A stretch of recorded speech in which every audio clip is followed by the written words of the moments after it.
Welcome to Lockbox, a podcast providing real estate professionals with action items for success. My name is Jeffrey Brogger, and I'm going to be your host. I'm the founder of two real estate marketing and tech companies, STEEZY.Digital and Realtor.io. In this podcast, you'll learn from top 1% real estate and mortgage brokers the exact secrets to their success. Welcome to Lockbox. Hello, welcome to Lockbox. My name is Jeffrey Brogger, and I am here today with Lauren Cohen. Lauren, thanks for being with us. Thanks, Jeff, for having me. Absolutely. So start off, tell our listeners who you are, where you're from. Well, I am now in South Florida, originally from Toronto. Glad to be here, especially this time of year. This is when it gets more and more appealing to be in Florida and not Toronto. Right. And I am a cross-border lawyer and real estate investor and real estate investment expert. And I help people from all over the world invest all over the world, especially invest into the U.S., obtain immigration visas if that's the path they wish to choose, and make sure that they dot all their I's and cross their T's while they're doing so. Got it. Well, I definitely have some questions for you, even outside of the list of questions I have in front of me. So very interested to dive into this conversation. But what got you into the real estate industry in the first place? What was like your first exposure to real estate? So my mom was a realtor when I was growing up in Toronto. Okay. And Toronto's a crazy market, as you know, like Huntington Beach. It's like the prices are out of control. You know, you put a little shack in the middle of the city and it's worth $2 million and there's like 500 square feet. So That's how Toronto is. That's how it's been for most of my life. My mom went into real estate probably around 25 years ago when it was really getting hot. And so I grew up in that area and that industry. And then, well, I guess it was more than 25, actually, now that I think about it. It was about 35 years ago. That's how I grew up. I'm trying to do the math. I'm not doing well at the math. So anyway, I always had an inkling for it. I dabbled in some real estate investing in Toronto. And then when I got to Florida, and I got my real estate license as soon as I got my green card. And I could have the freedom to be an independent contractor. And from there, I basically did nothing with it for about 12 years, literally nothing. I just had this license. I referred a client here or there.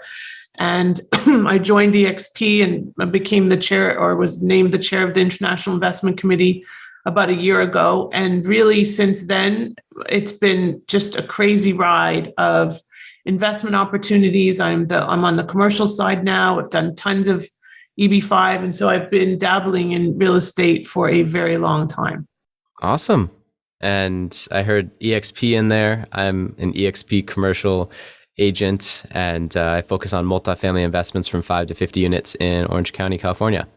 Well, if you find any that are off market or great deals, which everybody probably asks you every single day, send them to me because I have clients chomping at the bit to get into multifamily. Maybe Seriously. Not as much in California because the numbers aren't so appealing, but certainly if there's something great, we're happy to look at it.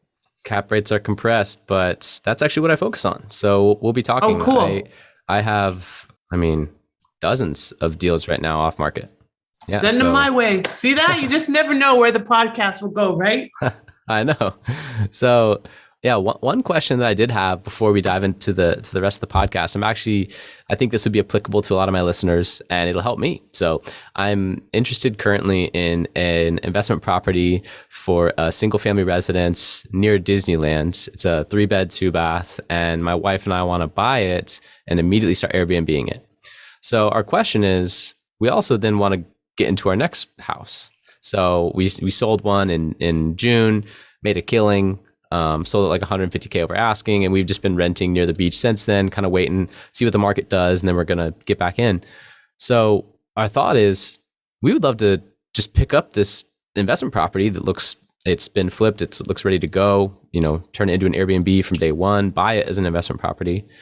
And then our question is, but how soon after then would that income be able to be shown to offset that mortgage, and we could then go buy another place, right, for ourselves? And so that's kind of our question. And, maybe that would fall under like the real estate law or any of your experience with that investment side. Do you have any guidance for us there? So I specialize in Orlando. Actually, it's ironic because we have just built a whole, I just set up a call tonight to speak with one of the sales guys at one of the new construction projects in Orlando, because we have 2 investors that are ready to sign contracts. There's a huge activity in Orlando. There's lots of money coming in from all over the world.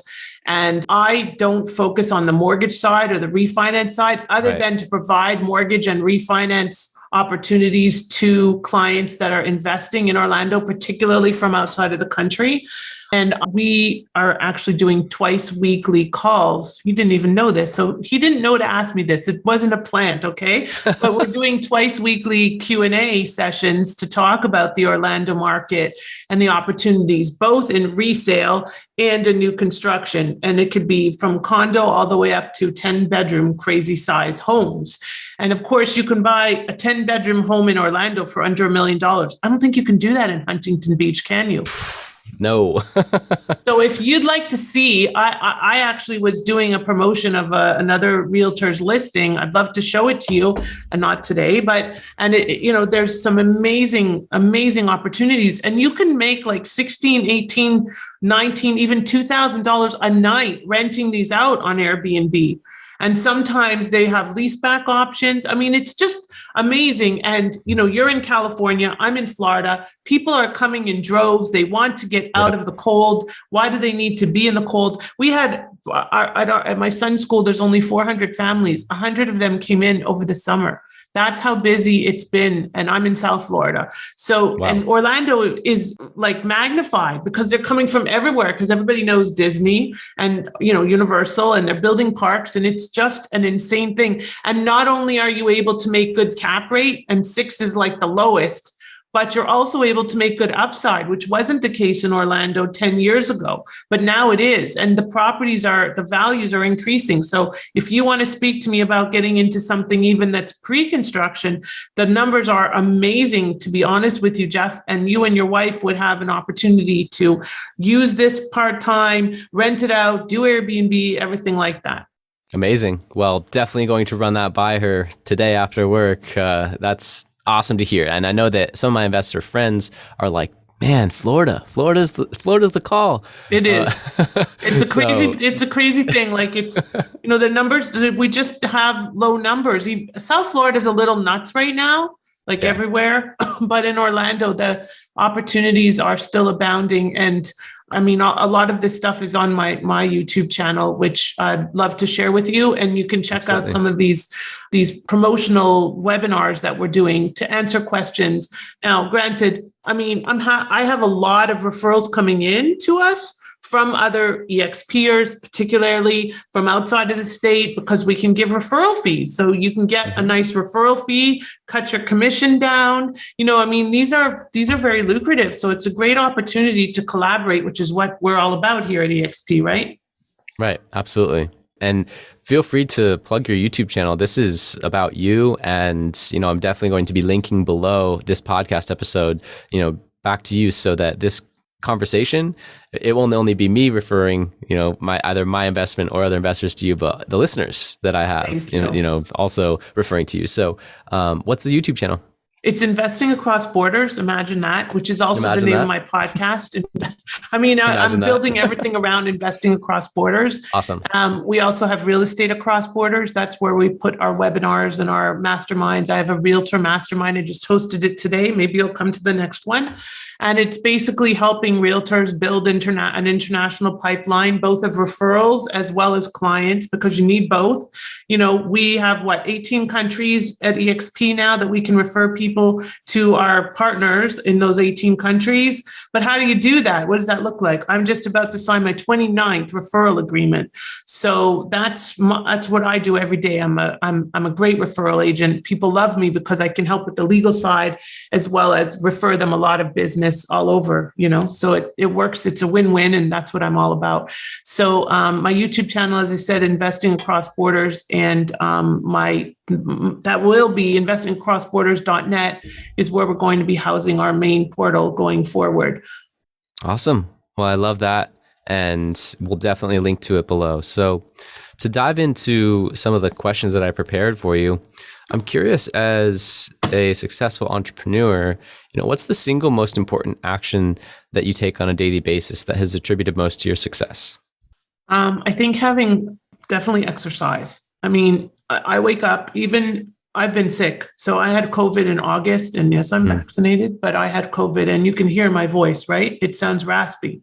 I don't have a raspy voice. Well, maybe now I do. I hope this isn't permanent, but Interesting. when it's been 3 months of suffering through this voice. And when I exercise intensely, it really hurts. My throat is very, very sore, but still I have to do some exercise every day because it puts your mind in the right place. Mindset is key. Working with people that are aligned with you is key.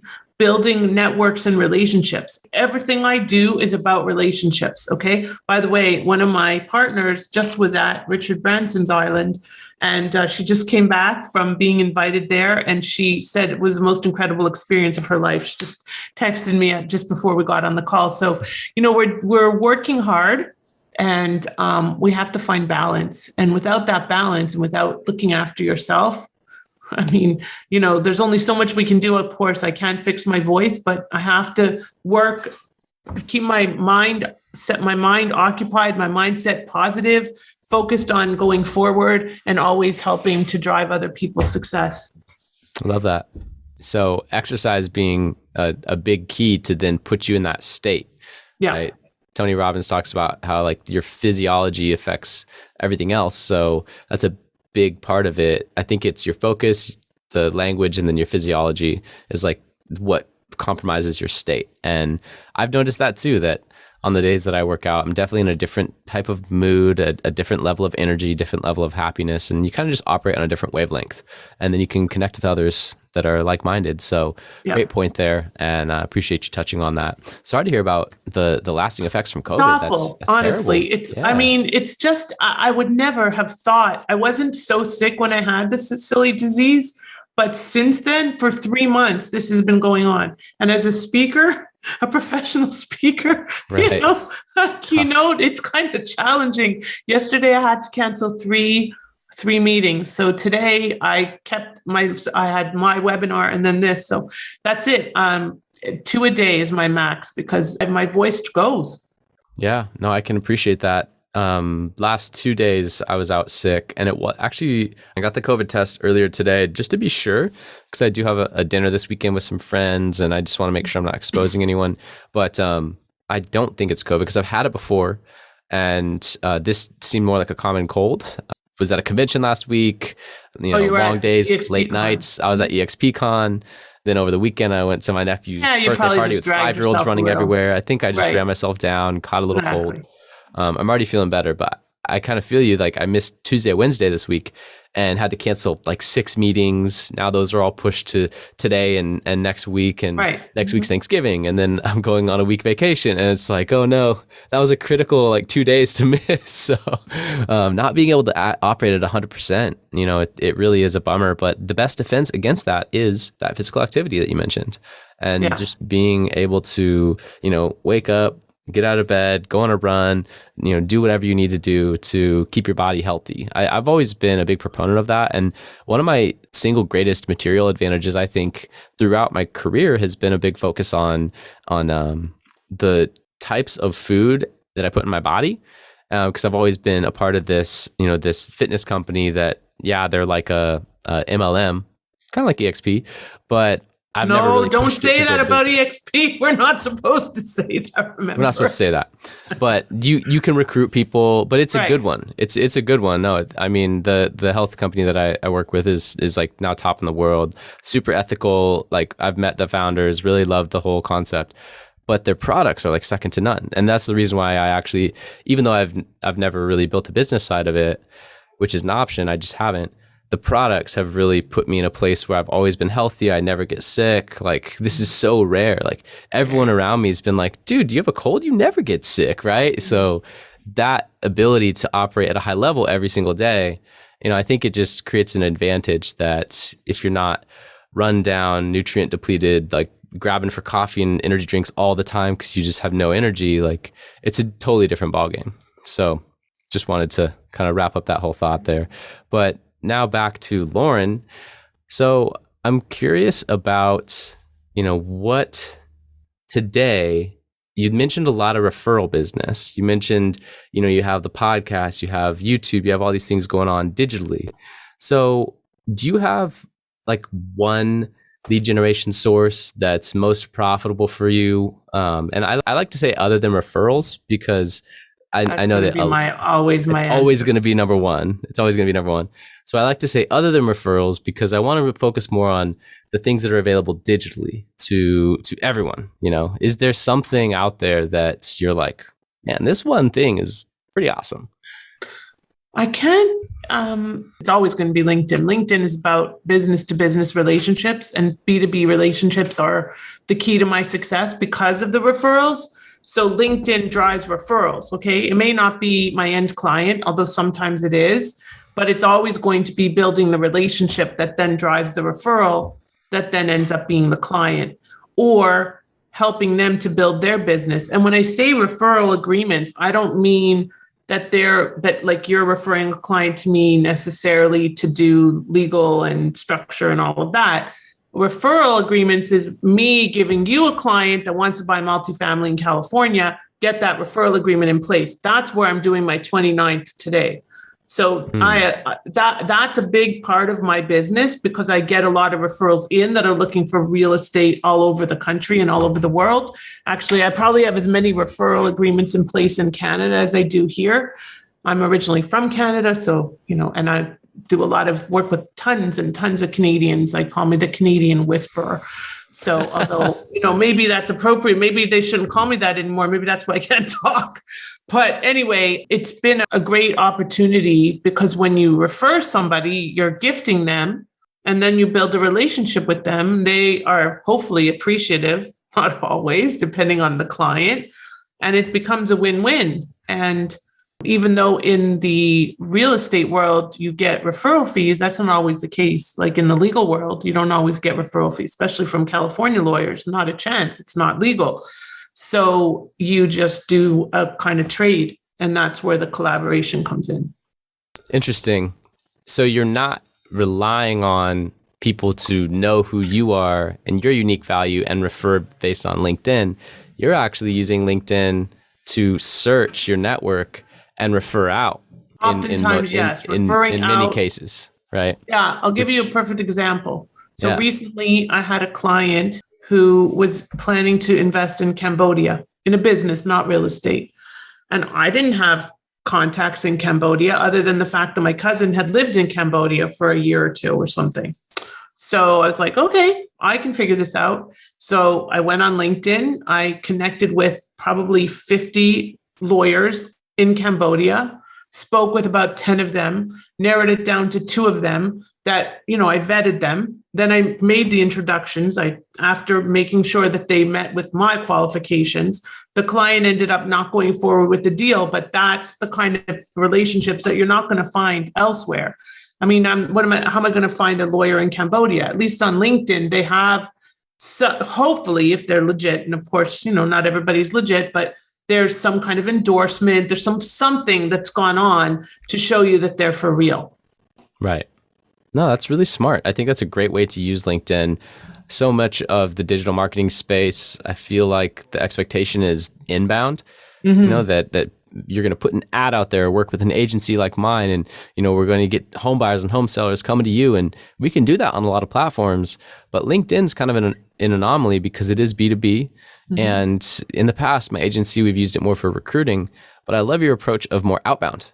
Like when you have a need to find a professional in a different area, you go to the professional network that's the biggest in the world. Correct. And you then create that connection, because even though you didn't do a deal with those 2 lawyers, now you have that connection. I have now a they connection. Understand. Not that it's going to come along so often, but now I actually had somebody asking me for the same thing in Nigeria. So now I'll start doing that in Nigeria. Another good example, Jeff, which this one is really applicable to you, talk about 1031. So I recently had a referral that was supposed to, and again, the 1031 decided to go elsewhere, but that had nothing to do with me. They just decided to invest elsewhere. They wanted to invest a certain amount in a certain location. And I had all the connections I needed in that location on LinkedIn, but I used LinkedIn to make the request simple. So this was basically me saying, I have a client that wants to invest X dollars in your area in this type of project? Do you have something? So what happens? I open all those doors now to have communications with those people, those connections, right? And that's what LinkedIn is all about. And actually, that's really what I'm all about, because relationships, as I mentioned at the beginning, that's our relationship capital, is always going to be my number one most important asset. So absolutely. Couldn't agree more. I never underestimate the value of a new connection. Never. Or an old one, for that matter, that you haven't connected with in a long time. We are just doing an outreach to all of my old clients that probably have their visas due for renewal. And I've been reticent because I had shifted gears for a little while. And now it's time to be back in touch with them, get them our newsletter, get them on side, get them on our YouTube channel, and so on. No, I love that. And I had never thought of it that way, but you just illuminated something for me. Like, you know what? It has been a habit of mine to always create new connections, but really leveraging your database as it exists and keeping in touch with them is almost more important. I mean, you got to create the new, but yeah, no, that's something that definitely is a area that I can improve on, is leveraging the old connections. We can all never know who you already know. Something. That's why I do this mastermind, because everybody has something to contribute to each other. No matter how successful you are, everybody needs a coach. I mean, look, Tony Robbins has a coach. He's not doing this on his own. Right. Yep, absolutely. Grant Cardone has a coach, right? Yeah. And I've done Tony Robbins coaching in the past, and it's rare that I don't have a coach at any given point in my career, in my life. Yeah. So with that, I'm curious, what you do for your clients that nobody else does in the industry that you know of. You've mentioned some unique things, but is there something that you can just make it like concrete and maybe share a secret?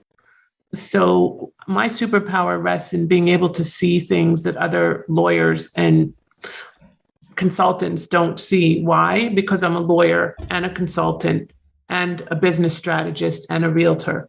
So I can see all of these avenues to achieving the client's goals that others can't. For example, immigration attorneys are limited. I don't mean to limit you guys, but generally limited because they're thinking in the immigration box. Business brokers are thinking in the business broker box. Yep. Realtors are generally thinking in the realtor box. Business consultants are not thinking about international stuff. I'm thinking about all of those things. So my superpower rests in paving a path to clients invest.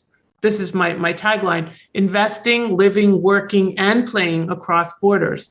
And that's the reality. Nobody else does that, especially not somebody that's from Canada in the US, that's a dually licensed cross-border lawyer and realtor. And so really that's what I bring to clients, is that superpower of being able to see the vision to achieving your goals internationally. I love that. That is a great, really condensed, punchy headline for your unique value proposition. And I tend to agree with that, the unique value proposition that I offer to owners of multifamily investments is this incredible network, from having this podcast, from having a real estate marketing agency for 4 years and working with top 1% real estate mortgage brokers and investors for 4 years. I've learned secrets and tactics that investors just don't know if you're not talking to and being a part of these masterminds. Right. And that comes down to tax deferral strategies. That comes down to having a network of buyers where you don't have to list it. You can still get offers through me because I have buyers like you through your network. And so it's a very interesting position to be in, because I get so much exposure that it's not the same type of exposure that a real estate broker at Marcus Millichap in Orange County would have. Right. Because they're limited to their closed market and what's happening here. And so I really like that your unique value proposition is kind of similar to mine, in that you have the ability to see a little bit more of a holistic picture and help them achieve their goal with a myriad of strategies. So yeah, I really like that. It's really all about strategy, and I can't really work with a client that doesn't have a strategy. If somebody just says, "Oh, I just want to buy something in Detroit," I'm like, "No, that's not going to work. We have to figure out why. Where are you going with this? What's the goal? Do you need a company set up? What does that all look like?" And also, you mentioned something else, which is about your access to all the multifamily. So in that, and this is probably not specifically for the podcast, but do you have access to off-market properties, off-market multifamily outside of California, or is it just in California? Well, we have access to that primarily because of our lead generation efforts. So we have the ability to activate it in any market. Our focus right now is I want to feed my team and really focus on Southern California. But 100%, if we saw that there was an opportunity zone somewhere and we wanted to really target that city, we could activate it at any city at any time and replicate the process that we're doing here, which by the way, it's very competitive here. So the systems we've refined here would work anywhere. Would work anywhere, right? For sure. Just like South Florida now. Yeah. Yeah, absolutely. So yeah, with that being said, I'm happy to talk. For example, Brownsville, Texas, new Tesla factory, phenomenal opportunity zone, right? Yes. So stuff like that, where it's like, oh my gosh, this is they're going to bring 40,000 jobs over the next 5 years. That city's going to explode. Yeah. Texas house prices are still relatively low. Like things like that, we could start targeting all the 6 unit to 12 unit to 15 unit multifamilies in that area and start to generate off market leads. So yeah, let's talk. Sounds good. So I want to get onto some of the influences that helped get you to this point. You've mentioned coaching, you mentioned mentors. One of the most accessible ways, though, the most inexpensive ways is to read a book, right? For 10 or 15 bucks, you can have someone's life work distilled down into 200 or 300 pages. So what are 1 to 3 books that have greatly influenced your life or career? So probably the most influential and the one I read first, and since I've had the pleasure of actually coaching with the author, is The E-Myth by Michael Gerber. And the E-Myth Revisited, and the E-Myth for real estate investors, and the E-Myth for lawyers, and the E-Myth for everybody, because the E-Myth is really for everybody. And for those of you that don't know what the E-Myth is, you should go and grab this book or listen to it on Audible. It basically teaches you that you need to know how to do everything, but then basically be able to delegate to people that you trust to do it. But if you don't know how to do it yourself, and believe me, some of these systems I have in place, I'm not really an expert, but you have to know enough that if that person cannot be irreplaceable. So, Michael Gerber is just incredible. As I said, I had the opportunity to coach with him a few years ago, and it was a wonderful experience. He's just a lovely, lovely man. Still the entrepreneur at heart, and probably was one of the first entrepreneur. That was probably one of the first entrepreneur books out on the market. Like he was kind of a trailblazer in that way. I think there's so many books that I love. Anything about emotional intelligence, because emotional intelligence is really important when you're building a business and scaling a business. And all of a sudden I forget the name of the book that I love that's about like focusing on that one thing. What's that called? I forget the name now. It's you push all the other things aside and you focus on the one thing. I can't remember. I'm sorry. There's the one thing. Maybe it was the one thing. Maybe that's what it's called. Who wrote that book? I have it in my bookshelf right here. It is, hang on one sec. I thought that it was Gary Keller. It is Gary Keller with Gary Keller. Yeah, that's a great book. It's excellent. That's an excellent book. Even though Gary Keller is not with EXP, that's, he has his own Keller Williams. It's kind of done well, but we are just getting a lot of EXP over from there and just bring, we're getting a lot of KW. Exactly. So I think that you can get a tidbit from almost any entrepreneurial book. I love reading Brene Brown, which is about kind of like a little bit related to emotional intelligence and trust and going into your fear. It's just been a ride for me, and always rely on books and coaches. And I think the number one thing anybody can do for themselves is hire yourself a coach. Absolutely. So critical. I mean, everyone that's top in their field has a coach. Tiger Woods, Tony Robbins, like everyone has a coach, because can you imagine playing golf without a coach or playing baseball without a coach? I mean, nobody would imagine such a thing. So it's kind of funny that people will run a business without a coach. Right. Or try and live a lifestyle of their dreams without getting some coaching and some insight. It's just, there's power in having the third party perspective.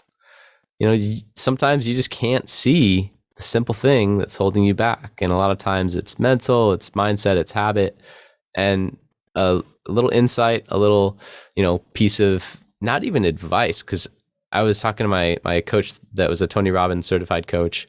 And I said, hey, can you give me some advice in this area? He said, hey, that's not my job. I'm not here to give you advice. I'm here to coach you.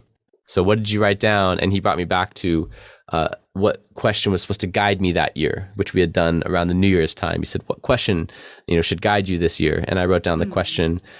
And so he pointed me back to something we had previously done as an exercise. And that question that I had written myself actually answered the conundrum that I was currently in, like 9 months later. See? Yeah. So just like a therapist for business. Yeah, absolutely. And it's accountability is probably the most important part. It holds you accountable to the highest standard of yourself because you tell them, this is what I want. This is what I want. This is who I want to become.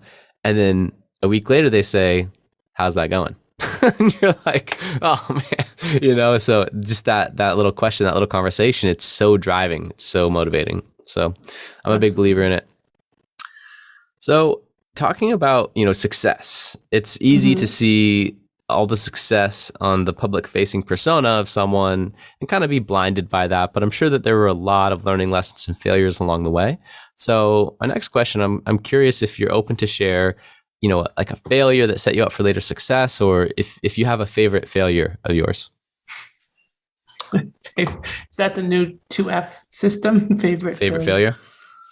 Look, I'll share one thing that I did. So I created a system called Scale Up Checkup.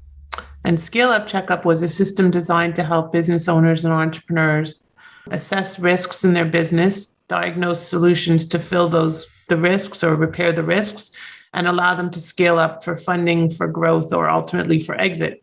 And to be candid, it was a great idea, a great concept. I created an algorithm-driven assessment tool. It cost me a lot of money. And that was when I was saying to you, I kind of went off track for a little with my old clients because I had built this system. And it cost a lot of time, a lot of money, a lot of investment of my heart and soul. And at the end of the day, it needed a lot more money, to probably millions of dollars, to be able to be built the way that it needed to be built to be successful. And so I had to leave it. And I even tried to incorporate it into what I'm doing, and it could be easily incorporated, but I just let it go because it wasn't worth it. So, but it allowed me to move through that gracefully as I could. And, as much as it was a failure, it was also an opportunity. I built something, and I faced that fear and did it anyway. But at the end of the day, I came back where my heart belonged, which is what I'm doing now. Awesome. That's a great learning lesson. Very difficult to leave something that's your baby, that you've built from the ground up and spent my baby. Countless hours and dollars on, and it becomes really difficult to walk away from something like that. So I commend you on being able to gain clarity, refocus, and get back to, like you said, what seems to be more in line with your purpose and what you really enjoy doing.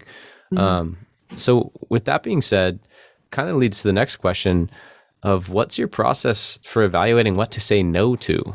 There's so many things to say yes to, and there's so many opportunities. And I'm curious if you have some kind of process that helps you identify what to say no to. I would not say that it's so much a process, although I would love it to be a process, because I go a lot with what my gut tells me, but I also have a team. And so I run things by the team. And if they're like, what squirrel do you have now? Where are you going with this? I'm like, okay, I guess that you're really not favoring this, but if they're all gung-ho about it, then I go for it. I only bring things in line with what I'm currently doing. So when I started with EXP, for example, I was just like trying to bring people into my front line. Didn't matter who they were. You have a real estate license? Come in, here you go. So guess what? I had 28 people in my front line. You know how many of them have been producers? 6 or 8. Okay. It's not a good ratio, but that's because I wasn't focused on my core competency then. And now I am. So I only want producers in that are going to be aligned with what I'm doing. And that ultimately now is what is also happening. I think as we go through our business development and our business life, we realize that alignment is as important or more important than finance. And just because somebody's willing to pay your bill does not mean you want to work with them. I have a prospective client that I've been giving free advice to for 2 years because they have a tribe of people that would like to work with me. And so far, not a dollar has exchanged hands. And that's a big compromise for me because I don't do that. So it's challenging for me to, that's something I every time I try to say no, something like it's my little thorn in my side, but I let it go because I know that there's a bigger upside. But at the end of the day, the reason I do that is because they are aligned with me. They aren't misaligned. So if they weren't aligned and they were all about money, then I wouldn't be as willing to go above and beyond for them. So my clients really get a piece of me. Interesting. Yeah. So it's more than the money. If there's a much more different alignment or connection, then there's more reason to say yes to something. 100%. I mean, I can make money selling projects in Orlando every day of the week and helping people see their dreams through, and that's lovely. But when I work with clients, it's much more about how does it affect your family? How does this look for you in terms of your ability to visit these theme parks and see your dreams come true? And, you know, I've always been a big Disney addict, so it's part of my MO. No, I love that. Awesome. Well, I'm curious, in the last 5 years, what new belief, behavior, or habit has most improved your life? So I think the habit that's probably most improved my life is taking a little more time for my son. He knows, he's like, oh, another podcast, you know, and it's just me and him. So he's just turned 11. And certainly I'm always challenged in terms of finding that balance with him. And we had a very rough time through COVID, but just not sweating the small stuff is really a big piece of what I focus on. Now that I can't yell, it's kind of easier because this morning I'm like screaming. He's like, Mom, I promise I'm up. Don't yell, you know, because then my throat hurts the whole day. So it's kind of funny how this has happened. It's not funny, but it is because I can't yell anymore. And so it's forced me to take a little more time because I can't yell. Yeah, no, that makes sense. It's an interesting turn of events, and you know, now you're here, but you're working on that balance of work and life, and it's always tough. You know, I had a coach that said work-life balance is a myth because it's definitely a myth. People work with their coworkers and spend more time with them than their family. Yeah. It's just how and it I think works it's out. become more of a myth through COVID, especially for me, because I was always, you know, like my boyfriend said when we first met, which was 2 years ago when I first joined EXP, in December of that year, we went to 40 different networking things, 40 in 1 month, right? And this year I'll be lucky to go to 2 because I really don't want to see 1 million people and whatever. So it's been a very interesting thing because it forces you to rethink what you were doing. And now we're in our cocoons in our homes, right? So work-life balance is really a myth because it's not the separation of church and state anymore, right? There's no separation. I'm working from home. I used to be out working all the time, connecting, having lunch, totally life-changing. Right. Absolutely. Yeah, and I really appreciate the work from home benefits. Don't have kids yet, but I know that they're coming pretty soon because I just got married. That's kind of the next step. Thank you. Don't rush it. Yeah, yeah, no rush, but you know, when the time comes, and so I'm grateful for that. You know, being able to work from home and ideally have the discipline to be able to step away and be there for my kids as well. That's the ideal. We'll see how it goes. Perfect. Yeah. So is there a question that I should have asked you or anything that you'd like to elaborate on from earlier? The only thing I guess is, as realtors, I'm sure you have many realtors following you. Is it easy to work with people from other countries? And the answer is yes, as long as you work with me. But no, the answer is yes. It is just as easy to work with people from other countries as long as they are willing to get their professional team in place. Don't try to give them advice. And if you want to find them a path to use real estate as a means to obtain an immigration visa, that is also a possibility, depending on multifamily is a great option, actually. So it fits in well with the model. Passive investment isn't going to work, but active will. a question. No, I mean, look, at the end of the day, we're obviously aligned. We're both with EXP, so that's a good thing. And I'm happy to help anybody that's working with anybody from any country, but most especially from Canada. Just say, we have the ability to speak multiple languages as well, and I'm look forward to collaborating with you, Jeff, and bringing some business your way. Likewise, and vice versa. Very excited to make this connection and begin working with you on multiple fronts. So with that being said, how can listeners contact you? So as I mentioned, you can go to investingacrossborders.net, realestateacrossborders.com/webinar/mastermind. You can go and check out my YouTube channel, Investing Across Borders. I'm on Facebook, I'm on Instagram, you name it, I'm everywhere. And generally speaking, you can find us through Investing Across Borders. And I'm here to help.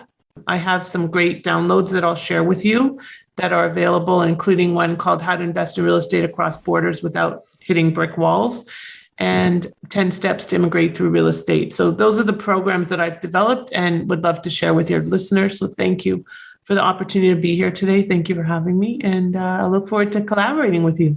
Absolutely. Lauren Cohen, everyone.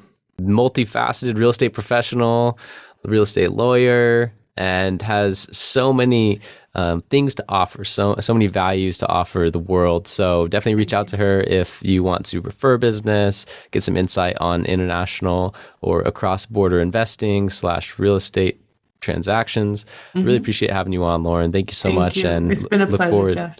Yeah, look forward to continuing the conversation. Thank you. Take care. Thank you for listening.